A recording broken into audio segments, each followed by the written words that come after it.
Assalamualaikum warahmatullahi wabarakatuh. Abu Muqatil meriwayatkan dari Sailih bin Sa'id dari Abu Saf dari Al-Hasan bahwa Rasulullah Shallallahu Alaihi Wasallam bersabda, suatu ketika iblis laknatullah sang pengingkar Allah Subhanahu Wa Taala mendatangi para nabi dan berbicara dengan mereka. Ia mendatangi semua nabi, mulai dari Nabi Nuh alaihissalam sampai Nabi Isa alaihissalam ibnu Maryam, serta kepada nabi-nabi yang hidup di antara keduanya. Hanya saja tidak ada nabi yang paling banyak dan paling enak diajak bicara kecuali Nabi Yahya ibnu Zakaria. Suatu hari, iblis menemuinya ketika iblis hendak pergi. Nabi Yahya alaihissalam berkata kepadanya, Abu Murrah nama sebenarnya adalah Al-Haris dan gelarnya adalah Abu Murrah. Allah Subhanahu Wa Taala menyebutnya dengan nama iblis karena ia terkutuk dari segala kebaikan dan rezeki.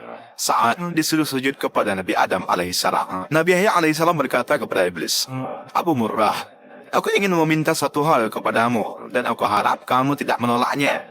Iblis menjawab, iya, aku akan mengabulkan untukmu wahai Nabi Allah. Nabi Yahya alaihissalam pun menyampaikan maksudnya. Aku ingin kamu nampakkan bentuk dan rupa aslimu, serta memperlihatkan berbagai bentuk perangkapmu yang kamu gunakan untuk membinasakan dan mencelakakan manusia. Mendengar permintaan Nabi Yahya alaihissalam, iblis berkata, Anda meminta sesuatu yang berat. Permintaan Anda membuatku berada dalam kesulitan. Namun, aku tidak bisa menolak permintaan Anda. Hanya saja aku berharap dengan sampai ada orang lain bersama Anda yang melihatku. Dan akhirnya, keduanya bersepakat untuk bertemu esok harinya di saat siang. Pada keesokan harinya, pada saat yang telah ditentukan, iblis tiba-tiba muncul dan berdiri di hadapan Nabi Yahya alaihissalam. Ia melihat ketentuan Allah Subhanahu Wa Taala yang agung. Tiba-tiba, iblis tersebut merubah bentuk menjadi mirip hewan yang buruk dan menakutkan. Bentuk fisiknya seperti babi, wajahnya seperti wajah kera, dan matanya memanjang sama seperti mulutnya. Dia tidak memiliki janggut, rambut di kepalanya jarang dan mengarah ke atas. Dia memiliki 4 tangan, 2 tangan di bahu dan 2 tangannya lagi di keningnya. Jari-jari tangannya ada 6, hidungnya menghadap ke atas. Ia memiliki belalai, wajahnya mempunyai tengku, kedua matanya kabur. Ia pincang, bongkok dan memiliki sayap. Baju yang dipakainya berkurut dan robek. Di atasnya ada berhala orang Majusi. Beberapa cengkir kecil menggantung di ikat pinggangnya. Lalu di sekitar bajunya ada 6 jenis minuman dengan warna yang beraneka ragam seperti putih, hitam, merah, kuning, dan hijau. Di tangannya ada lonceng besar. Di atas kepalanya terdapat telur yang di tengahnya ada besi panjang. Selanjutnya Nabi Yahya alaihissalam berkata, Abu Murrah, jelaskan kepadaku tentang benda yang ada di atas bajumu tersebut. Iblis menjawab, benda ini menyerupai milik orang Majusi. Aku yang membuat agama Majusi dan aku memeluk agama tersebut. Nabi Yahya alaihissalam kembali bertanya, jelaskan kepadaku tentang cangkir kecil yang bergantung di ikat pinggangmu bahagian depan. Iblis menjawab, wahai Nabi Allah, di dalamnya ada berbagai syahwat dan jerat perangkapku. Yang pertama-tama, aku jadikan alat untuk menjerat orang mukmin adalah wanita. Apabila ia tetap bisa taat kepada Allah Subhanahu Wa Taala, maka aku akan mendatanginya lewat pengumpulan harta haram agar dia tamak untuk mendapatkannya. Apabila dia tetap taat kepada Allah Subhanahu Wa Taala dan hidup zuhud, aku akan mendatanginya lewat minuman memabukkan sehingga aku bisa mendatangkan semua syahwat ini padanya. Saya memastikan ada sebahagian perangkap tersebut yang memperdaya orang mukmin meski dia termasuk manusia paling wara. Nabi Yahya alaihissalam bertanya, apa bentuk jerat tersebut? Iblis menjawab, wahai Nabi Allah, jerat tersebut berupa berbagai bentuk aksesoris dan perhiasan wanita. Salah satu dari aksesoris dan perhiasan tersebut selalu mewarnai baju wanita, sehingga sesuai dengan wanita yang memakainya. Para lelaki pun akan terpikat melihat perhiasan yang melekat pada wanita tersebut. Nabi Yahya alaihissalam bertanya, apa lonceng yang ada di tanganmu tersebut? Iblis menjawab, wahai Nabi Allah, ini adalah kumpulan sumber dari alat musik, seperti kecapi, rebab, suling, gendang, rebana, dan berbagai jenis alat musik-musik yang ada di tengah-tengah masyarakat. Mereka berkumpul di pesta kemaksiatan dengan membawa salah satu alat musik tersebut. Lalu mereka bernyanyi, bersenang-senang, dan memainkan musik. Setiap kali melihat hal tersebut, aku segera memainkan lonceng ini, sehingga suaranya bercampur dengan suara musik mereka. Dengan begitu, mereka bertambah senang dan bertambah semangat dalam bermusik. Ketika mendengarnya, ada di antara mereka yang mengeluarkan telunjuknya. Ada pula di antara mereka yang menghentakkan kepalanya, dan ada pula yang bertepuk tangan. Ini terus-menerus mereka lakukan sampai mereka puas. Nabi Yahya alaihissalam kembali bertanya, telur yang ada di kepalamu tersebut, telur apa? Iblis menjawab, jauhilah diriku dan perangkapku, seperti yang telah dijelaskan oleh para nabi, orang-orang saleh, para ahli ibadah dan mereka yang wara. Anda harus menjaga diri dari godaanku, seperti halnya di kepalaku yang menjaga telur ini dari segala bencana. Bencana apa? Tanya Nabi Yahya alaihissalam. Laknat dan kutukan, jawab iblis. Nabi Yahya alaihissalam kembali bertanya, kemudian apa besi panjang yang ada di tengahnya? Iblis menjawab, besi panjang adalah alat yang aku pakai untuk membolak-balikkan hati orang saleh. Nabi Yahya alaihissalam berkata lagi, tinggal satu lagi. Apa? Tanya iblis. Nabi Yahya alaihissalam melanjutkan, mengapa bentukmu sangat buruk dan jelek? Iblis menjawab, wahai Nabi Allah, ini karena nenek moyang Anda, Nabi Adam alaihissalam. Tadinya, aku dari golongan malaikat yang mulia. Aku tidak pernah mengangkat kepalaku dari sujud yang kulakukan selama 400.000 tahun. Namun aku melanggar perintah Tuhan dengan tidak bersujud kepada Nabi Adam alaihissalam. Allah subhanahu wa ta'ala pun murka kepada aku dan melaknatku. Aku pun berubah dari bentuk malaikat kepada bentuk setan. Padahal tadinya di antara malaikat tidak ada yang rupanya lebih bagus dariku. Aku pun menjadi buruk dan menakutkan seperti yang Anda lihat sekarang. Nabi Yahya alaihissalam melanjutkan pertanyaannya, apakah kamu pernah memperlihatkan dirimu dan perangkapmu ini kepada orang lain? Iblis menjawab, tidak pernah. Demi Tuhan, semua ini tidak pernah dilihat oleh manusia. Hanya Anda satu-satunya yang aku muliakan dengan ini. Nabi Yahya alaihissalam pun berkata, sungguh beruntung aku jika kamu mau menjawab dua pertanyaanku. Yang satu umum dan yang satu lagi bersifat khusus. Dan iblis berkata, tanyakanlah wahai Nabi Allah. Nabi Yahya alaihissalam bertanya, terangkanlah kepadaku sesuatu yang paling menjadi harapanmu, yang paling menguatkan punggungmu, yang paling menghibur juru tulismu, yang paling menyenangkan matamu, dan yang paling mengembirakan hatimu. Dan iblis pun menjawab, wahai Nabi Allah, aku khawatir Anda menceritakan hal ini kepada orang lain, sehingga mereka akan menjaga diri dari hal tersebut. Dengan begitu, semua tipu muslihatku akan gagal. Nabi Yahya alaihissalam berkata, dalam kitab suci Allah subhanahu wa ta'ala telah menceritakan kondisimu berikut tipu muslihatmu kepada para nabi dan walinya.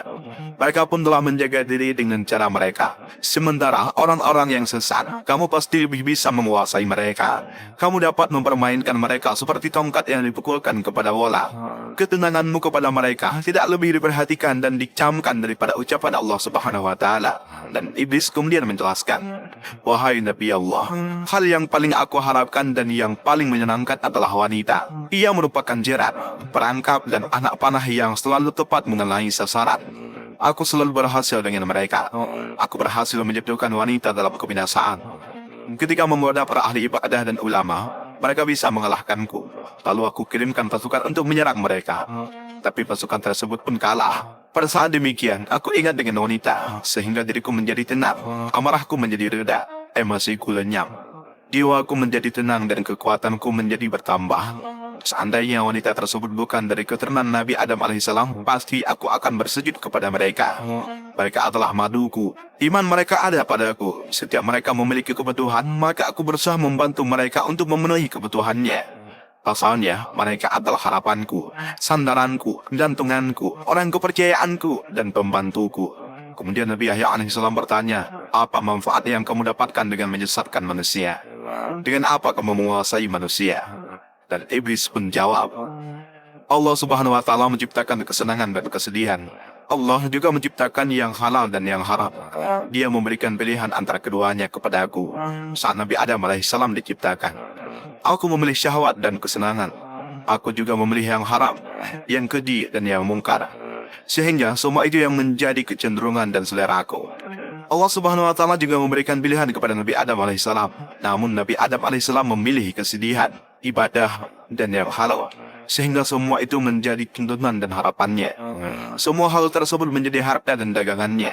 Sementara yang sebaliknya telah menjadi harta daganganku. Kebutuhan dan keinginan seseorang merupakan nyawa kehidupannya.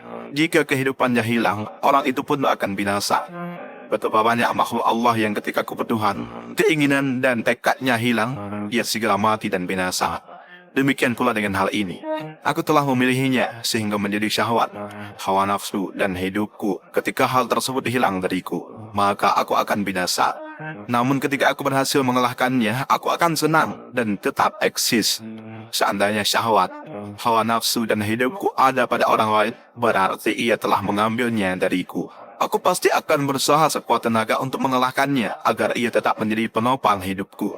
Dalam hal ini, manusia telah merampas hidupku yang berupa syahwat dan hawa nafsu, yang menyimpan dan menyembunyikannya. Ia telah bersiap-siap memerangiku.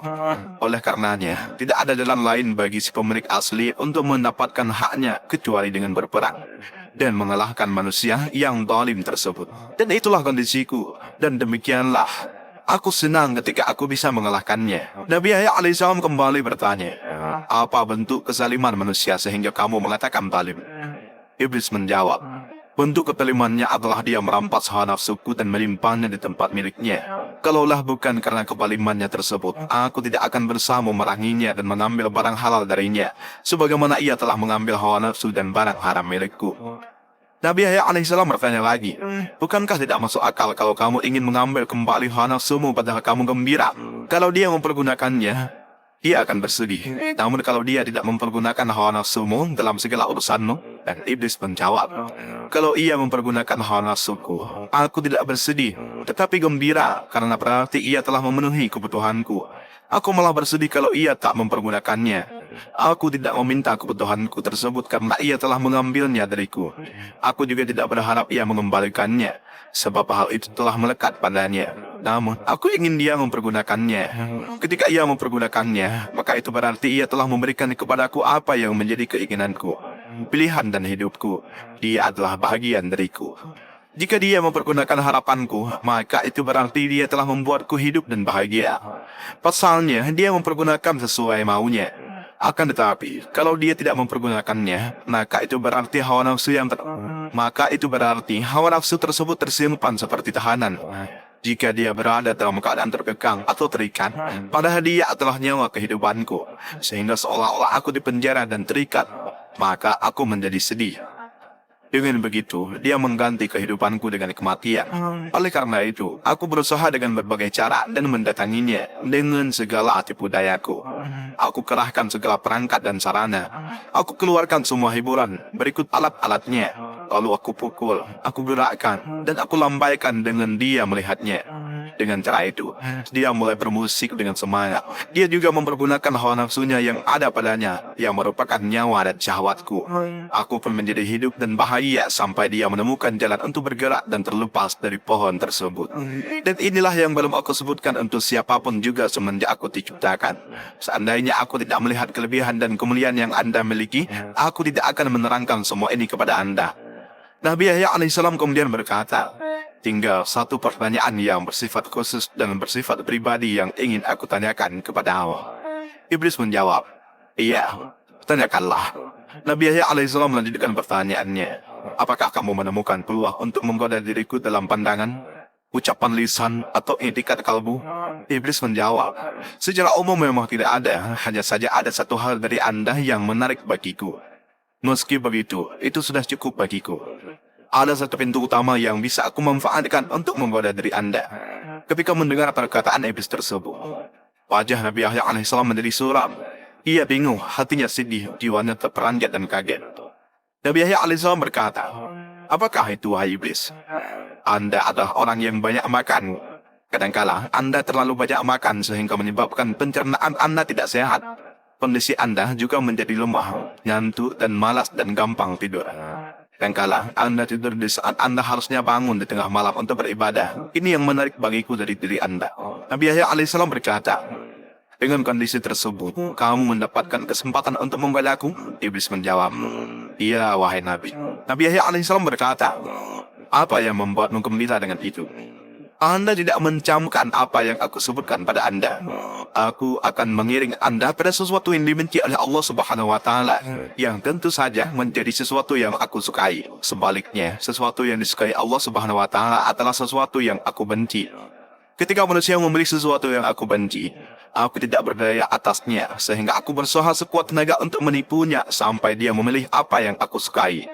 Semua itu aku lakukan karena hidupku bergantung pada apa yang aku sukai dan disukai oleh manusia.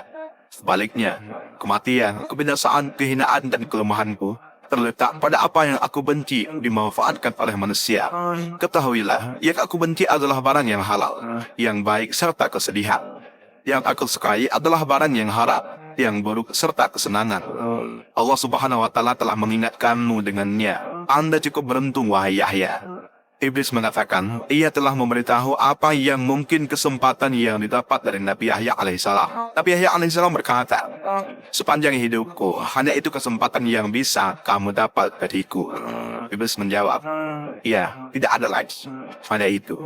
Nabi Yahya alaihissalam kemudian menjelaskan, aku berjanji kepada Allah Subhanahu wa Ta'ala untuk tidak meninggalkan dunia dalam kondisi kenyang. Dan mendengar hal tersebut, iblis menjadi marah dan sedih. Sebab Nabi Yahya alaihissalam telah melakukan antisipasi kepada iblis. Ia berkata, Anda telah menipuku dan membuatku kesal. Harapanku pun sirna kepada Anda. Dan iblis pun meninggalkan Nabi Yahya alaihissalam dengan sangat murka. Dan inilah sedikit kisah tentang pertemuan Nabi Yahya alaihissalam dengan iblis la'natullahi alaih. Mudah-mudahan dari kisah pertemuan Nabi Yahya alaihissalam dengan iblis kita mendapatkan beberapa pelajaran dan hikmah, dan juga mudah-mudahan video ini bermanfaat bagi kita semua. Amin ya rabbal alamin. Allahu a'lam bishawab. Assalamualaikum warahmatullahi wabarakatuh.